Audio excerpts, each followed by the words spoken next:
নমস্কার, আপনারা দেখছেন আরভি নিউজ। আপনাদের সাথে আমি অঙ্কিতা। ফের তারকার বেলাগাম গতির শিকার সাধারণ মানুষ। দেদার মদ্যপানের পর বিলাসবহুল গাড়ি নিয়ে বেরিয়ে পড়েন অভিনেতা।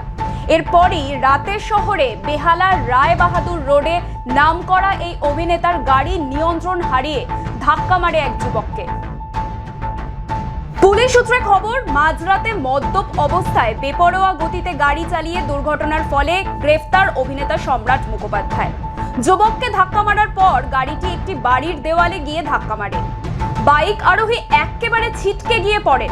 প্রথমে এমআর বাঙুর হাসপাতালে নিয়ে যাওয়া হয় গুরুতর জখম বাইক আরোহীকে। অবস্থা আশঙ্কাজনক হওয়ায় তাকে পরবর্তীতে নিয়ে যাওয়া হয় এসএসকেএম হাসপাতালে। জানা যাচ্ছে 29 বছর বয়সী এই বাইক আরোহী সাংঘাতিক জখম হয়েছে এই দুর্ঘটনায়। তিনি বেহালারই বিদ্যাসাগর কলোনির বাসিন্দা, কাজ করেন একটি আইসক্রিম কারখানায়। ওই বাইক আরোহীকে ধাক্কা মারার পর একটি বাড়ির দেওয়ালে ধাক্কা মারে অভিনেতার গাড়ি।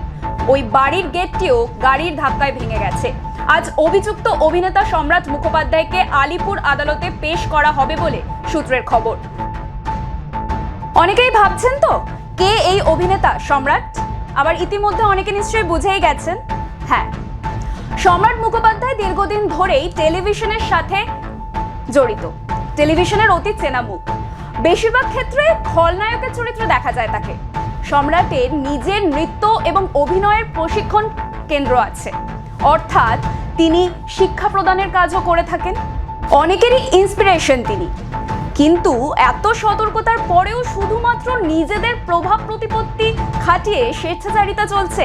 কিভাবে এত সতর্কতার পরেও আইনের বিরুদ্ধে গিয়ে মদ্যপ অবস্থায় সাধারণ মানুষের কথা উপেক্ষা করে এভাবে বেসামাল অবস্থায় বেলাগাম গতিতে গাড়ি নিয়ে বেরিয়ে পড়লেন অভিনেতা সম্রাট? প্রশ্ন উঠছে, কাদের অনুসরণ করছে মানুষ?